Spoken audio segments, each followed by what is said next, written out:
എല്ലാവർക്കും യേശുവിൻ്റെ നാമത്തിൽ സ്നേഹവന്ദനം. യൂത്ത് ഗൈഡിലേക്ക് ഏവർക്കും ഹൃദയം നിറഞ്ഞ സ്വാഗതം.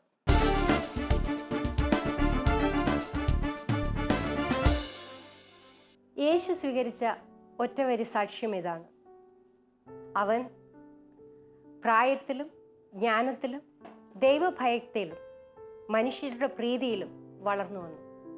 ഇന്നത്തെ യുവജനങ്ങളും സ്വീകരിക്കേണ്ടത് ഈ സാക്ഷ്യമാണ്. ഇന്നത്തെ നമ്മുടെ വിഷയം യുവജനങ്ങളുടെ ആത്മീയത എന്നതാണ്. ഇതിനെക്കുറിച്ച് സംസാരിക്കുന്നതിനായി പ്രശസ്ത ഫാമിലി കൗൺസിലറും വാഗ്മിയുമായ ശ്രീമതി ഗ്രേസ് ലാലുണ്ട്. മാഡം, സ്വാഗതം. യുവജനങ്ങളുടെ ആത്മീയത എന്നതാണ് നമ്മളുടെ ഇന്നത്തെ വിഷയം. ഇന്നത്തെ യുവജനങ്ങൾ ആത്മീയ കാര്യങ്ങളിൽ വേണ്ടത്ര ശ്രദ്ധാലുക്കളാണോ? എന്താണ് അഭിപ്രായം? യുവജനങ്ങൾ മൊത്തം മോശമാണ്, ശ്രദ്ധയില്ലാത്തവരാണെന്ന് നമുക്ക് പറയാൻ പറ്റില്ല. അതായത് സമൂഹത്തിൽ പൊതുവെ വന്നിരിക്കുന്ന ഒരു മാറ്റമാണ് ആത്മീയ തലത്തിലുള്ള ഒരു കുറവ്. പഴയ കാലമായിട്ട് ഇപ്പം നമ്മൾ തട്ടിച്ചു നോക്കുമ്പോൾ പണ്ടത്തെ നമ്മുടെ കുടുംബങ്ങളിലുണ്ടായിരുന്ന ഒരു ആത്മീയത, പ്രാർത്ഥനാ അനുഭവങ്ങൾ പുതിയ കുടുംബങ്ങളിൽ കുറഞ്ഞിട്ടുണ്ട്. ഇപ്പം യുവജനങ്ങളിൽ മാത്രമല്ല, അത് പൊതുവെ കണ്ടുവരുന്ന ഒരു പ്രതിഭാസമാണ്. പക്ഷെ ഈ ലോകത്തിൽ ഒരിടത്തും ഇല്ലാത്തത്ര ധ്യാന മന്ദിരങ്ങൾ, ധ്യാന കേന്ദ്രങ്ങൾ, പ്രാർത്ഥനാലയങ്ങൾ, പള്ളികൾ, കൺവെൻഷനുകൾ എല്ലാം ഉള്ള സ്ഥലമാണ് നമ്മുടെ നാട്. ലോകത്തിന് മുഴുവൻ ആത്മീയത കൊടുക്കുന്ന നാടായിട്ടാണ് ഭാരതം കരുതപ്പെടുന്നത് തന്നെ. മറ്റ് വിദേശികൾ എല്ലാവരും കണ്ടുപഠിക്കുന്നത് നമ്മുടെ ആത്മീയതയാണ്. പക്ഷേ നമ്മുടെ സമൂഹത്തിൽ, പ്രത്യേകിച്ച് യുവജനങ്ങളിൽ അത്രമാത്രം ഒരു തീവ്രത ആത്മീയതയിൽ ഉണ്ടോ ഇല്ലയോ നമുക്ക് സംശയിക്കേണ്ടിയിരിക്കുന്നു. ആത്മീയത, വാട്ട് ഈസ് സ്പിരിച്വാലിറ്റി, എന്താണ് ആത്മീയത? ഇപ്പം മനുഷ്യനെന്ന് പറയുന്നത് ശരീരം, മനസ്സ്, ആത്മാവ്, ഇത് മൂന്നും കൂടെ ബാലൻസ് ചെയ്ത് പോകുമ്പോഴാണ് അവനൊരു നല്ല മനുഷ്യനായി മാറുന്നത്. ശാരീരികമായ സുഖങ്ങൾ അല്ലെങ്കിൽ ശരീരത്തിൻ്റെ ആവശ്യങ്ങൾ, അതെല്ലാം നമ്മുടെ നീഡ്സ്, അത് വേണം.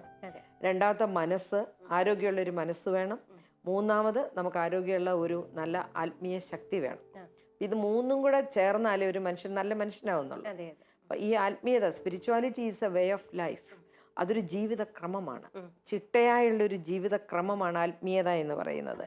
അന്ധമായി ഏതെങ്കിലും ഒരു ദൈവത്തിൽ വെറുതെ ഇങ്ങനെ വിളിച്ച് ആശ്രയിച്ച് നടക്കുന്നതല്ല ആത്മീയത. ഒരു ജീവിതക്രമമാണ് എന്ന് പറയുമ്പോൾ നമ്മുടെ കുടുംബങ്ങളിലെ പരിശീലിപ്പിക്കപ്പെടേണ്ട അടുത്ത തലമുറയ്ക്ക് വേണ്ടി നമ്മൾ കൊടുക്കുന്ന, കൈമാറുന്ന ഏറ്റവും വലിയ ഒരു സമ്പത്ത് ആണ് ആത്മീയത എന്ന് പറയുന്നത്. പണ്ടത്തെ നമ്മുടെ കുടുംബ പ്രശ്നങ്ങൾ എന്നും ഉണ്ടായിരുന്നു. പ്രശ്നങ്ങളെല്ലാം ഏത് കാലഘട്ടത്തിലും ഉണ്ടായിരുന്നു. പക്ഷെ നമ്മുടെ പഴയ കുടുംബങ്ങളെ താങ്ങി നിർത്തിയിരുന്നത് നിരന്തരമായി പ്രാർത്ഥിക്കുന്ന ഒരു വല്യപ്പച്ചനോ വല്യമ്മച്ചിയാണ്. അന്നും യുവജനങ്ങൾ ചിലപ്പോൾ പ്രാർത്ഥിക്കുന്നില്ലായിരുന്നിരിക്കാം, അല്ലെങ്കിൽ അവരുടെ ആത്മീയതയിൽ കുറവുണ്ടായിരുന്നിരിക്കാം. പക്ഷെ അത് മുഴുവൻ ബാലൻസ് ചെയ്യാൻ രണ്ടുപേരവിടെ ഉണ്ടായിരുന്നു. സ്ഥിരമായിട്ട് പ്രാർത്ഥിക്കുന്ന ഒരു വല്യപ്പച്ചനും വല്യമ്മച്ചിയും. ഇപ്പം ഞാനൊക്കെ പഠിക്കാൻ എഴുന്നേറ്റത് പോലും അവരുടെ പ്രാർത്ഥനാ മുറിയിൽ നിന്നും ഉയർന്നിരുന്ന പ്രാർത്ഥനാ മന്ത്രങ്ങൾ കേട്ടു. ഒരു നല്ല പ്രാർത്ഥനാ മുറിയുണ്ടായിരുന്നു, ഒരുമിച്ച് പ്രാർത്ഥിക്കുന്ന ഒരു കൂട്ടായ്മയുടെ അനുഭവം. പകലന്തിയോളം ജോലി ചെയ്ത് കഴിഞ്ഞ് വൈകുന്നേരം ഒരു പായൊക്കെ ഇട്ട് അതിൽ വന്ന് എല്ലാവരും മുട്ടുകുത്തി ഒരുമിച്ചിരുന്ന് പ്രാർത്ഥിച്ച് ആ പ്രാർത്ഥന തീർന്ന് പരസ്പരം സ്തുതി കൊടുത്ത് ഉമ്മ കൊടുത്ത് എഴുന്നേൽക്കുമ്പോൾ ഒരു ദിവസത്തിൻ്റെ എല്ലാ പ്രശ്നങ്ങളും തീർന്ന് മനസ്സൊന്ന് ശാന്തമായി, ഒന്ന് കോംപ്രമൈസിലായി, മനസ്സുകൊണ്ട് ആരോടെങ്കിലും വിദ്വേഷം ഉണ്ടെങ്കിൽ അതൊക്കെ ഒന്ന് മാറ്റിവെച്ച് സമാധാനമായിട്ടൊന്ന് ഉറങ്ങാൻ പോകുന്നതിന് നമ്മളെ സഹായിച്ചിരുന്ന ഒന്ന് ആ പ്രാർത്ഥനാനുഭവമായിരുന്നു. യുവജനങ്ങളിൽ എന്തുകൊണ്ട് ഇപ്പം ഇത് കുറയുന്നു? അപ്പം അതിന് രണ്ട് കാരണങ്ങളാണ്. ഒന്ന്, ചെറുപ്പം മുതൽ കുട്ടികൾ പഠിക്കാനായിട്ടൊക്കെ കുടുംബം വിട്ടു പോകുമ്പോൾ ആ കുടുംബ പ്രാർത്ഥനകൾ അവർക്ക് അന്യമാകുന്നു. യുവജനങ്ങളുടെ പ്രായം, ഇപ്പം നമ്മൾ യുവജനങ്ങളിലെ ആത്മീയത പറഞ്ഞുകൊണ്ടാണ് ഞാൻ പറയുന്നത്, കൗമാരപ്രായത്തിൻ്റെ ഒരു പ്രത്യേകതയാണ് റെപ്പറ്റീഷൻസ് അവരിഷ്ടപ്പെടുന്നില്ല. ഇതിനകത്ത് നമ്മൾ റിപ്പീറ്റ് ചെയ്യണം. ഇപ്പോൾ വിശുദ്ധ കുർബാന എല്ലാ ദിവസവും നമ്മൾ സ്ഥിരം കാണുന്നു. അപ്പോൾ ആ റെപ്പറ്റീഷൻസ്, അല്ലെങ്കിൽ സ്വർഗസ്ഥനായ പിതാവേ നന്മ പറഞ്ഞു, ഇത് റിപ്പീറ്റ് ചെയ്ത് പറയാൻ അവർക്ക് ഇഷ്ടമില്ല. അവർ പറയുന്നത് ഇതാണ്, ഇതിനൊരു വ്യത്യാസവും ഇല്ല. എല്ലാ ദിവസവും ഒരേ കാര്യങ്ങൾ റിപ്പീറ്റ് ചെയ്യുന്നു. അത് യുവജനങ്ങൾക്ക് ചിലപ്പോൾ ഒരു ബോറടി ഉണ്ടാക്കുന്നു. അതാണ് ചിലർക്ക് ഈ ഒരു പ്രാർത്ഥനയിൽ ശ്രദ്ധയോടെ ഇരിക്കാൻ പറ്റാതെ വരുന്നതിൻ്റെ ഒരു കാര്യം. പിന്നെ രണ്ടാമത്തെ കാര്യം എന്ന് പറയുന്നത് യുവജനങ്ങൾ ദൈവം ഉണ്ടോ ഇല്ലയോ എന്നുള്ളത് അന്വേഷിച്ച് നടക്കുന്ന പാർട്ടികളാണ്. ചെറുപ്പത്തിൽ മാതാപിതാക്കൾ പറയുന്നത് അവർ കണ്ണു അടച്ച് വിശ്വസിക്കുന്നു. നമുക്ക് കൊച്ചു പിള്ളേരെയാണ് ഏറ്റവും പ്രാർത്ഥന പഠിപ്പിക്കാൻ ഏറ്റവും നല്ല സമയം. അവർ പെട്ടെന്ന് പഠിക്കും, നമ്മളെക്കാൾ കൂടുതലായിട്ട് അവർ പഠിക്കും. പെട്ടെന്ന് അവർ പ്രാർത്ഥനകളെല്ലാം കാണാതെ പഠിച്ചു. പക്ഷെ അവർ തന്നെത്താൻ ചിന്തിക്കാൻ തുടങ്ങുന്ന ഒരു പ്രായമുണ്ട്. ഒരു 13-14 വയസ്സൊക്കെ കഴിഞ്ഞാൽ ടീനേജിൻ്റെ ഒരു പീക്ക് ലെവലിലേക്ക് അവർ വരുമ്പോൾ ഈ പറഞ്ഞെല്ലാം സത്യമാണോ എന്ന് അവർ ചിന്തിക്കാൻ തുടങ്ങും. അപ്പോൾ ഏതാണ് ശരി, ഏതാണ് അടിയുറച്ച ഒരു ബോധ്യം ആത്മീയതയെ കുറിച്ച് അതിനു മുമ്പ് തന്നെ ഉണ്ടായിട്ടുണ്ടെങ്കിൽ അല്ല എങ്കിൽ പോലും യുവജനങ്ങളിൽ അങ്ങനെയുള്ളൊരു മാറ്റം വരാം. പേടിക്കേണ്ട കാര്യമല്ല ഞാൻ പറയുന്നത്. പേരൻസും പേടിക്കേണ്ട കാര്യമില്ല, അവർ തിരിച്ചു വരും. അവരുടെ ആ ഒരു വളർച്ചയുടെ ചില പ്രശ്നങ്ങളാണത്. പക്ഷേ എന്നാലും അടിസ്ഥാനപരമായിട്ട് കുടുംബത്തിനൊരു മൂല്യങ്ങളിൽ കുട്ടികളെ ഉറപ്പിച്ച് വളർത്തുന്നതിന് ഒരു പങ്കുണ്ട്. ഒരമ്മയുടെ ആത്മീയതയാണ് ഒരു കുട്ടിയുടെ ആത്മീയത എന്ന് വിശ്വസിക്കുന്ന കൂട്ടത്തിലാണ് ഞാൻ. കാരണം അമ്മ പ്രാർത്ഥിക്കുന്ന അമ്മയാണെങ്കിൽ തീർച്ചയായും നമ്മൾ സെയിൻറ്റ് അഗസ്റ്റിനെ കുറിച്ച് മോനിക്ക പുണ്യ അവരുടെ ആ നിരന്തരമായ പ്രാർത്ഥന, എല്ലാ ദിവസവും മോശമായി വളരെ വൈകി വീട്ടിൽ വരുന്ന മകൻ കാണുന്നത് കൈ വിരിച്ച് പിടിച്ച് കണ്ണുനീരോടെ പ്രാർത്ഥിക്കുന്ന അമ്മയാണ്. അപ്പോൾ അത് കുറേ ആദ്യം പ്രാർത്ഥിച്ചപ്പോൾ അവന് ദേഷ്യം വന്ന് കാണും, അമ്മയോട് അരിശപ്പെട്ട് കാണും, പല പ്രാവശ്യമായപ്പോൾ നിങ്ങൾക്ക് കിടക്കാൻ മേലെ തലേന്ന് ചോദിച്ച് കാണും. പക്ഷെ അവസാനം അവൻ്റെ മനസ്സിൽ അമ്മയുടെ പ്രാർത്ഥന, അവർ എനിക്ക് വേണ്ടി ഇങ്ങനെ ഉരുകി പ്രാർത്ഥിക്കുന്ന ആ പ്രാർത്ഥന അവനെ മാനസാന്തരത്തിലേക്ക് നയിക്കുന്നുണ്ട്. ഒരമ്മയുടെ പ്രാർത്ഥന അതാണ് മക്കളുടെ പ്രാർത്ഥന അല്ലെങ്കിൽ കുടുംബത്തിൻ്റെ പ്രാർത്ഥന എന്ന് പറയുന്നത്. നമുക്കൊരു വീട്ടമ്മയുടെ കത്ത് കിട്ടിയിട്ടുണ്ട്. 3 കുട്ടികളുള്ള വീട്ടമ്മയാണ് ഞാൻ. ഭർത്താവിന് ജോലിയുണ്ട്. കോളേജിൽ പഠിക്കുന്ന ആൺകുട്ടികളും ഭർത്താവും വീട്ടിലെത്തുമ്പോൾ ലേറ്റ് ആവും. പിന്നെ കുടുംബ പ്രാർത്ഥനയിലൊന്നും ആർക്കും താല്പര്യവുമില്ല, സമയവുമില്ല. ഞായറാഴ്ച പള്ളിയിൽ പോകുന്നത് പോലും ഒരു വഴിപാട് പോലെയാണ്. കുടുംബ പ്രാർത്ഥനയ്ക്കും താല്പര്യമില്ല, സമയം കണ്ടെത്തുന്നില്ല. അതാണ് അമ്മയുടെ പരാതിയാണത്. ധാരാളം അമ്മമാർക്കുള്ളൊരു പരാതിയാണ്. കാരണം ഇന്ന് ജോലിക്കായിട്ട് നമ്മൾ ചിലപ്പോൾ വളരെ ദൂരം സഞ്ചരിക്കേണ്ടി വരും. വീടിനടുത്തുള്ള ജോലി അങ്ങനത്തെ ഒരു കൺസെപ്റ്റൊക്കെ പോയി. പണ്ടൊക്കെ അങ്ങനെ അല്ലായിരുന്നു.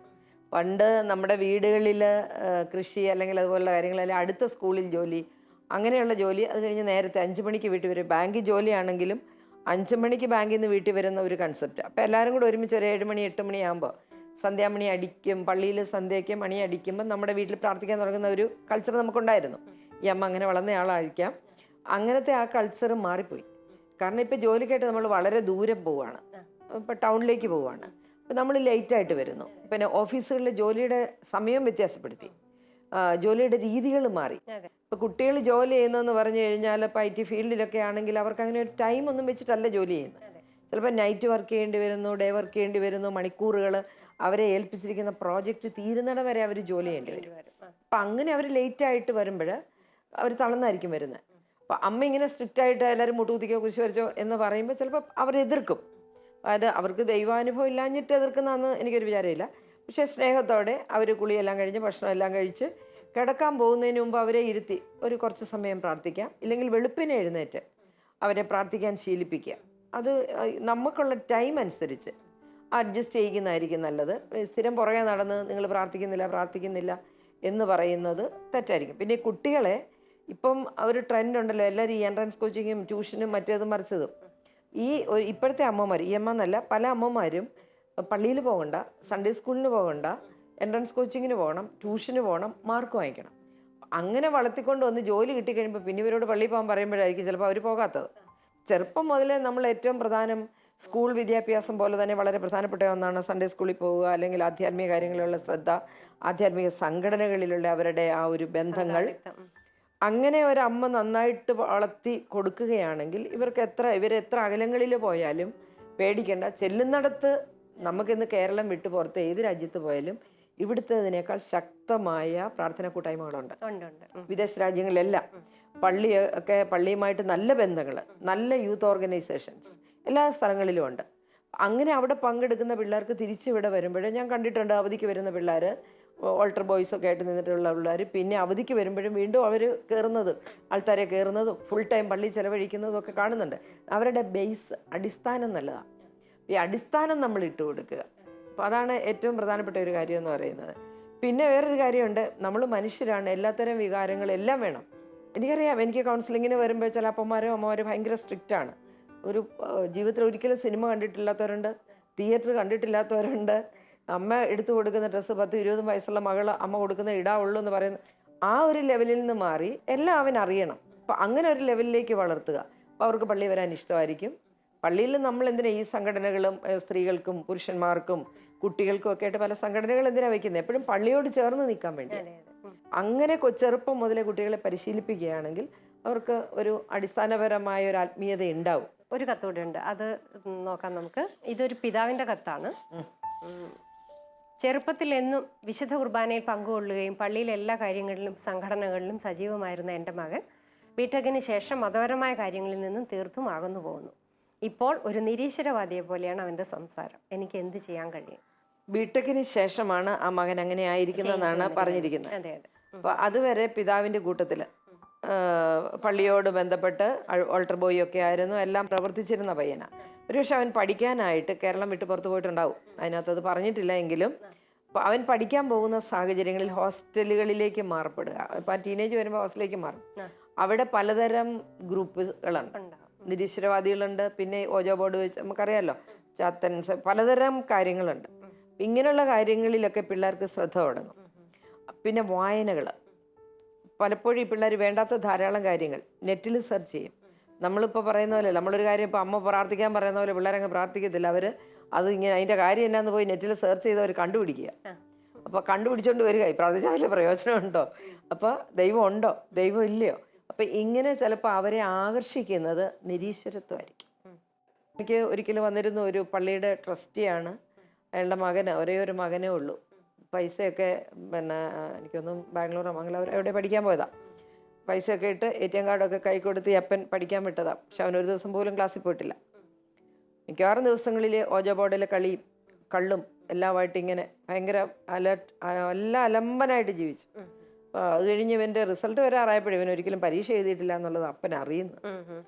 അപ്പോൾ അപ്പന് എൻ്റെ അടുത്ത് ഇവനെ കൊണ്ട് വന്നിട്ട് ഭയങ്കര കരച്ചിലാണ്.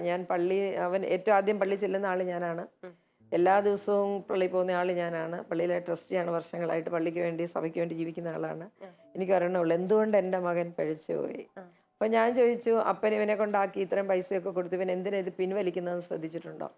ഇവൻ ക്ലാസ്സിൽ ചെല്ലുന്നുണ്ടോ എന്ന് ശ്രദ്ധിച്ചിട്ടുണ്ടോ? ഇടയ്ക്കൊന്ന് പോയിട്ടുണ്ടോ? ഇവൻ്റെ ടീച്ചേഴ്സിനെ കണ്ടിട്ടുണ്ടോ? അന്നേരം പറഞ്ഞില്ല. അവൻ പറയുന്നതെല്ലാം ഞാൻ വിശ്വസിച്ചു. അങ്ങനെ ആണായതുകൊണ്ട് ഞാൻ അധികം പോയിട്ടില്ല. അപ്പോൾ അത് ആ പിതാവിൻ്റെ കയ്യിൽ നിന്ന് വന്നൊരു വീഴ്ചയാണ്. ഇപ്പം മക്കൾ, ഇപ്പം ഇതിനകത്ത് ഞാൻ പറയുന്ന മാതാപിതാക്കളോട് ഞാൻ പറയുന്നത്, അവർ പഠിക്കാനോ ജോലിക്കോ എവിടെയായിരുന്നാലും നമുക്ക് അന്വേഷിക്കാൻ പറ്റും. അവൻ പള്ളി പോകുന്നുണ്ടോ, അവൻ വിശുദ്ധ കുർബാന സ്വീകരിക്കുന്നുണ്ടോ, അത്തരം കാര്യങ്ങളിൽ മാതാപിതാക്കൾ ശ്രദ്ധിക്കുക. അവസാനം അവൻ വഴിപിഴച്ച് പോയി കഴിഞ്ഞ് നമ്മൾ കരഞ്ഞിട്ട് കാര്യമില്ല. നല്ല ഒരു സ്ട്രോങ് ആയ ദൈവാനുഭവം ഇല്ലാത്തത് കൊണ്ടാണ് ആരെയെങ്കിലുമൊക്കെ പ്രേമിച്ചോ ആരെയെങ്കിലുമൊക്കെ ജീവിത പങ്കാളിയാക്കി എങ്ങനെയെങ്കിലുമൊക്കെ ജീവിച്ചാൽ മതി.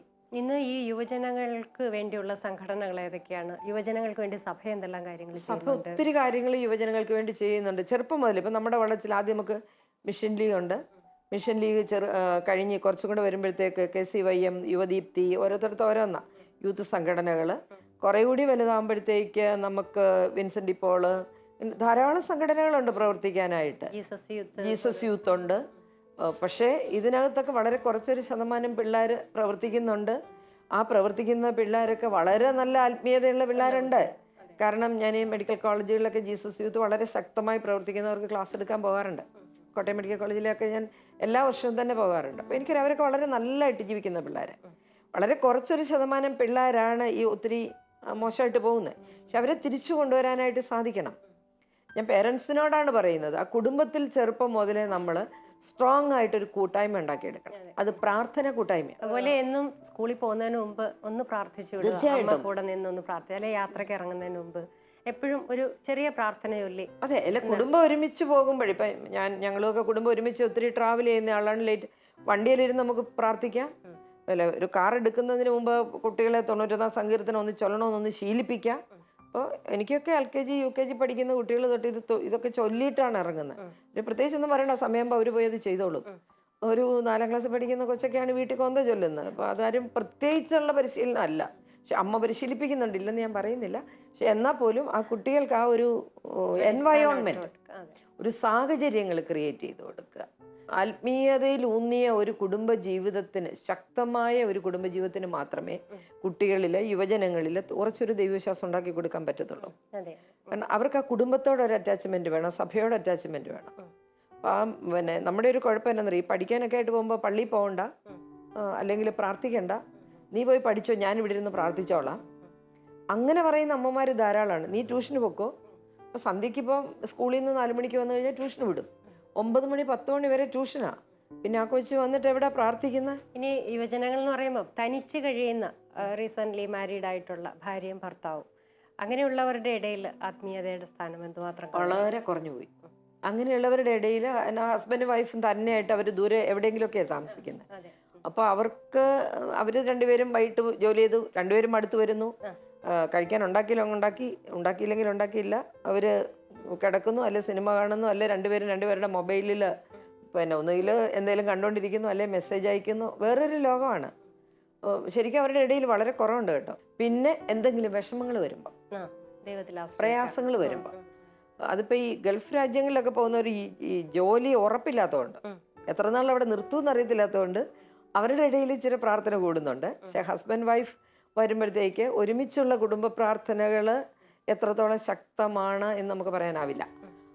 അത് കുട്ടികൾ നമ്മൾ ശരിയാ, പിന്നീട് അവർക്കൊരു ക്രൈസിസ്, ഇപ്പോൾ പ്രഗ്നൻസി അല്ലെങ്കിൽ ഡെലിവറി അല്ലെങ്കിൽ ഒരു സർജറി ഇങ്ങനെയൊക്കെ വരുമ്പോഴത്തേക്കാണ് അവർ കുറച്ചും കൂടെ ദൈവത്തോടും ഒക്കെ അടുക്കുന്നത്. അതെ, അത് യുവജനങ്ങളുടെ പ്രാർത്ഥന കണ്ടിട്ടില്ല. അവർ പരീക്ഷ എടുക്കുമ്പോൾ കൊന്ത എടുത്ത് കഴുത്തലിടും, ആരെ കൊണ്ടെങ്കിലും ബ്ലസ് ചെയ്യിച്ച് ഒരു കൊന്ത പിന്നെ ബോക്സിനകത്ത് വെക്കും, ബാഗിനകത്ത് വെക്കും, പിന്നെ എല്ലാം വെഞ്ചരിച്ച പേനയും എല്ലാം ഉണ്ടാക്കും. പരീക്ഷ കഴിഞ്ഞു, അത് കഴിഞ്ഞു. പിന്നെ അടുത്ത പരീക്ഷ അവരിതെല്ലാം വെഞ്ചരിപ്പിക്കുന്ന കാര്യമൊക്കെ ഓർക്കുന്നത്. നമ്മളിപ്പോൾ എവിടെയും നോക്കിക്കോ, ഈ നൊവേനകൾ, ഞാൻ പലപ്പോഴും ഈ നൊവേനകളിലൊക്കെ കാണുന്നത് എല്ലാം വേദനിക്കുന്ന മനുഷ്യരാണ് വരുന്നത്. സന്തോഷമുള്ളവരാരും അങ്ങോട്ട് വരുന്നില്ല. ഏതെങ്കിലും തരത്തിൽ കടബാധ്യതകൾ വരുമ്പോൾ, അല്ലെങ്കിൽ വിഷമങ്ങൾ വരുമ്പോൾ, അല്ലെ മകന് ജോലി കിട്ടാതെ വരുമ്പോൾ, അല്ലെ മകളുടെ കല്യാണം നടക്കാതെ വരുമ്പോൾ, 30 വയസ്സായിട്ടും കല്യാണം ഒക്കാതെ വരുമ്പോൾ, അപ്പോൾ ഓടിപ്പോവുകയാണ് നൊവേനയോ അല്ല കൃത്യമായിട്ട്. ഇത് നേരത്തെ നടത്തിയാൽ മതിയായിരുന്നു. അതില്ല. അപ്പം ഞാൻ ആദ്യം പറഞ്ഞത്, ഇതൊരു ജീവിതക്രമമാണ്. ആ ജീവിതക്രമം നമുക്ക് നഷ്ടം. അല്ലെ, എന്നും പ്രാർത്ഥിക്കുന്നവന് സന്തോഷമുള്ളപ്പോഴും ദുഃഖം വരുമ്പോഴും ഒക്കെ ഒരുപോലെ പോകാൻ അവന് പറ്റുന്നുണ്ട്. ബാലൻസ്ഡ് ആയിട്ട്, അങ്ങനെ ബാലൻസ്ഡ് ആയിട്ട് പോകണം. അതാണ് നമ്മുടെ ആ ഒരു പഴയ കുടുംബങ്ങൾ നമ്മളെ പഠിപ്പിച്ചത്.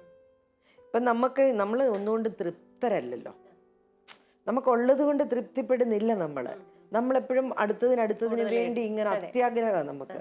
പണം കിട്ടിയാൽ തികയല്ല, ഡ്രസ്സ് കിട്ടിയാൽ തികയല്ല, സ്വർണം കിട്ടിയാൽ തികയല്ല, എല്ലാം പുതിയതിന് വേണ്ടിയുള്ള പരക്കം പായല. അപ്പം അവിടെയാണ് നമുക്ക് നിരാശകൾ വരുന്നത്. നമ്മൾ ആഗ്രഹിക്കുന്നത് കിട്ടാതെ വരുമ്പോൾ. ഇപ്പോൾ 25,000 രൂപ ശമ്പളം ഉള്ളവന് 50,000 രൂപയുടെ ജോലി നോക്കുമ്പോൾ, അല്ലെങ്കിൽ 1,00,000 രൂപയുടെ ജോലി വേണമെന്ന് പറയുമ്പോൾ, അത് കിട്ടാതെ വരുമ്പോഴാണ് നിരാശ. അപ്പം ആ നിരാശയിൽ മാത്രം ദൈവത്തെ തേടുക, വേദനകളിൽ മാത്രം ദൈവത്തെ കണ്ടെത്താൻ നോക്കുക. അവിടെ നിന്നാണ് നമ്മുടെ ആത്മീയതയുടെ ആ ഒരു ശോഷണം നമ്മൾ പറയുന്നത്. മാധ്യമങ്ങൾ ആത്മീയതയെ സ്വാധീനിക്കാറുണ്ടോ? തീർച്ചയായിട്ടും. കാരണം ഈ കുടുംബ പ്രാർത്ഥന, പണ്ടത്തെ നമ്മുടെ വീടുകളിലുണ്ടായിരുന്ന ആ കുടുംബ പ്രാർത്ഥനയുടെ ടൈം, ഇപ്പോൾ കറണ്ട് കെട്ടിന്റെ നേരത്ത് പ്രാർത്ഥിക്കുന്ന കുടുംബം, കറണ്ട് കെട്ടിന്റെ നേരത്ത് കൃത്യമായിട്ട് ഇരുട്ടല്ല ഇരുന്ന് പ്രാർത്ഥിക്കും. അതുപോലെ ഇപ്പോൾ ഇഷ്ടമുള്ള സീരിയല് അല്ലാതെ ഇടയ്ക്ക് ചിലതൊക്കെ വരും, നമുക്ക് വേണ്ടാത്ത ചിലത് വരും. ആ സമയത്ത് വേഗം പ്രാർത്ഥിച്ച് തീർത്തേക്കാം, പ്രാർത്ഥിച്ച് തീർത്തേക്കാന്ന് പറയുന്നത്. പ്രാർത്ഥന ഒരു കടമയായിട്ട്, ജോലിയായിട്ട്, ഇല്ലെങ്കിൽ എവിടെ ഒരു മനസാക്ഷി കടി, അങ്ങനെ പ്രാർത്ഥിക്കുന്ന കുടുംബങ്ങളുണ്ട്. മാധ്യമങ്ങൾ സ്വാധീനിക്കാറുണ്ട്. അല്ല, ഒരു സിനിമ കാണാൻ നമ്മൾ എത്രയോ സമയം ഇരിക്കുന്നു, അത്രയും സമയം ഇല്ല. പള്ളിയിൽ പോകാനാണെങ്കിലും നമ്മുടെ ആത്മീയത അതാണ്. ചിലപ്പോൾ ചിലയിടത്ത് ഞാൻ കാണാറുണ്ട്, പള്ളിയിൽ വരുന്നുണ്ട്, പക്ഷെ ആ മോണ്ടളത്തിൽ പെരുവഴിയിലേക്ക് തിരിഞ്ഞ് ഇരിക്കുന്ന, അവർ പള്ളി വന്നെന്നുള്ളൊരാശ്വാസം അത്രേ ഉള്ളൂ അവർക്ക്. അതാണ് അവരുടെ ആത്മീയത എന്ന് പറയുന്നത്. ആദ്യം മുതൽ അവസാനം വരെ ഇതിനകത്ത് പങ്കെടുക്കണമെന്നില്ല. പള്ളി മുറ്റത്ത് കയറി പുറത്ത് വഴിക്കോട്ട് നോക്കി നിൽക്കുന്ന ആത്മീയത. അതൊരു ഓരോ മനുഷ്യൻ്റെ ഓരോ ജീവിത സ്വഭാവങ്ങളാണ് അത് കാണിക്കുന്നത്. അതല്ല ആത്മീയത എന്ന് പറയുന്നത്. നേരത്തെ പള്ളിയിലെത്തി അവസാനം വരെ അത് കൂടുക, ആ ഒരു ഇത് കൺസെപ്റ്റ് ഇപ്പം കുറഞ്ഞു വരുന്നുണ്ട്. സ്വന്തം ജീവിതത്തിലൂടെ തൻ്റെ പ്രവൃത്തി, താൻ മറ്റുള്ളവരോട് ഇടപെടുന്നത്, ഇതിലൂടെയൊക്കെ ആ വ്യക്തിയുടെ ആത്മീയത ബോധ്യപ്പെടുത്താൻ സാധിക്കണം. തീർച്ചയായിട്ടും സാധിക്കണം. ഈ ആത്മീയതയോടുള്ള യുവാക്കളുടെ മനോഭാവം എങ്ങനെയായിരിക്കണം? തീർച്ചയായിട്ടും അവർക്കൊരു പോസിറ്റീവായിട്ടുള്ള ഒരു മനോഭാവം ഉണ്ടാവണം. ഇപ്പോൾ ഈ യുവാക്കളോട്, യുവതികളോട്, രണ്ടുപേരോടും എനിക്ക് പറയാനുള്ള ഒരു ആശയമെന്ന് പറയുന്നത്, ദൈവമുണ്ട്. ദൈവത്തിൽ അടിയുറച്ചൊരു ജീവിതത്തിന് മാത്രമേ നിങ്ങൾക്കൊരു നല്ല ഭാവി ഉണ്ടാക്കി തരാനായിട്ട് പറ്റത്തുള്ളൂ. പ്രാർത്ഥനയിലൂന്നിയ, ദൈവവിശ്വാസത്തിലൂന്നിയ ആചാരങ്ങളും അനുഷ്ഠാനങ്ങളും അത് നമുക്ക് വേണം. ആചാരങ്ങളും അനുഷ്ഠാനങ്ങളും എല്ലാം നമുക്ക് തരുന്നത് നന്മയാണ്, നല്ല ജീവിതക്രമമാണ്. അത് യുവതി യുവാക്കൾ പരിശീലിക്കുക. പിന്നെ ആത്മീയതയുടെ കാര്യത്തിൽ നമുക്ക് പ്രായമാകും. ഇപ്പോൾ ഇത് എന്നും യൗവനമല്ല. യൗവനം എന്ന് പറഞ്ഞാൽ വളരെ കുറച്ചൊരു പീരീഡ് മാത്രമേ ഉള്ളൂ. ആ യൗവനത്തിൻ്റെ ചോരത്തിളപ്പിലാണ് നമുക്ക് തോന്നുന്നത് ദൈവമില്ല, അല്ലെങ്കിൽ ഇത് ഒരു മണ്ടത്തരമാണ്, ലൈഫ് ആഫ്റ്റർ ഡെത്ത് ഇല്ല. ജീവിതത്തിൻ്റെ അവസാനം വേറൊരു ജീവിതമുണ്ട്. അതിനുവേണ്ടിയുള്ളൊരു യാത്രയാണ് നമ്മുടെ ഈ ജീവിതം എന്ന് പറയുന്നത്. ഈ ലോകത്തിലെ ജീവിതം എന്ന് പറയുന്നത് നൈമിഷികമാണ്, റിയാലിറ്റി യെസ്. അപ്പോൾ ആ ഒരു ജീവിതത്തിൽ തീർച്ചയായിട്ടും നമ്മൾ എന്തു ചെയ്യുന്നോ അതിനനുസരിച്ചാണ് നമുക്ക് പ്രതിഫലം കിട്ടുക. അത് യുവതി യുവാക്കൾ മനസ്സിലാക്കുക. ഇത് കടന്നു പോകും. ഇന്നത്തെ യുവതി യുവാക്കൾക്ക് പൊതുവേ നമ്മളൊരു സന്തോഷം കാണുന്നില്ല. നന്നായിട്ട് പൊട്ടിച്ചിരിക്കുന്ന, അല്ലെങ്കിൽ ഒരു ഹൃദയത്തിൽ നിന്ന് വരുന്ന ഒരു ചിരി കാണാൻ നമുക്ക് പറ്റുന്നില്ല. പിള്ളേരെല്ലാം ഒരുമാതിരി ടെൻഷൻ അടിച്ച് പരീക്ഷയെക്കുറിച്ച് ഓർത്ത് വിഷമിച്ചൊക്കെ ഇങ്ങനെ നടക്കുകയാണ്. പക്ഷേ ദൈവാനുഭവം ഉള്ളവർക്ക് അതുണ്ടാകും. ഒരിക്കലും ഈ കഴിഞ്ഞ ഒരു 2 വർഷം മുമ്പാണ് ഒരു പയ്യന് ഓൾ ഇന്ത്യയിൽ 2nd റാങ്ക് കിട്ടിയ ഒരു പയ്യനാണ്. അവനെ അനുമോദിക്കാൻ ഒരു സ്കൂളിൽ ഒരു പ്രോഗ്രാമിന് വേണ്ടി എന്നെ പ്രസംഗിക്കാൻ വിളിച്ചപ്പോൾ ഞാൻ വെറുതെ സ്റ്റേജിൽ ഇരുന്നപ്പോൾ ഈ പയ്യനോട് ചോദിച്ചു, എന്താണ് നിന്നെ ഈ ഒരു അവസ്ഥയിൽ എത്തിക്കാൻ കാരണം? അവൻ എന്നോട് പറഞ്ഞു, 8ാം ക്ലാസ് മുതൽ ഞാൻ എല്ലാ ദിവസവും പള്ളിയിൽ പോകും, ഞാൻ വിശുദ്ധ കുർബാന സ്വീകരിക്കും, അത് ഞാൻ മുടക്കാറില്ല, അത്രയും സമയം ഞാൻ പഠിക്കുന്നില്ല, ഞാൻ പള്ളിയിൽ പോകുന്നില്ല, അതുകൊണ്ട് എനിക്ക് ഒരു കുഴപ്പവും സംഭവിച്ചിട്ടില്ല. ആ എല്ലാ ദിവസമുള്ള വിശുദ്ധ കുർബാന സ്വീകരണമാണ് ഈ ഓൾ ഇന്ത്യ എൻട്രൻസിൽ ഇത്രയും ഉയർന്ന ഒരു റാങ്കിൽ എത്താൻ എന്നെ സഹായിച്ചത്. അത് യുവജനങ്ങൾ എല്ലാവരും ഒന്ന് കരുതിയിരിക്കുക. ദൈവത്തിൽ ആശ്രയിക്കുക, നല്ലത് സംഭവിക്കും. ദൈവത്തിന് നമ്മളെക്കുറിച്ച് ഒരു നല്ല പദ്ധതിയുണ്ട്. ജെറമ്യാ പ്രവാചകൻ പറയുന്നു, അത് നിങ്ങളുടെ നാശത്തിനായിരിക്കില്ല ഒരിക്കലും, അത് നമ്മുടെ ക്ഷേമത്തിന് നല്ല ഭാവി തരുന്ന പദ്ധതി ആയിരിക്കുമെന്ന് യുവജനങ്ങൾ വിശ്വസിക്കുക. നല്ലത് സംഭവിക്കും.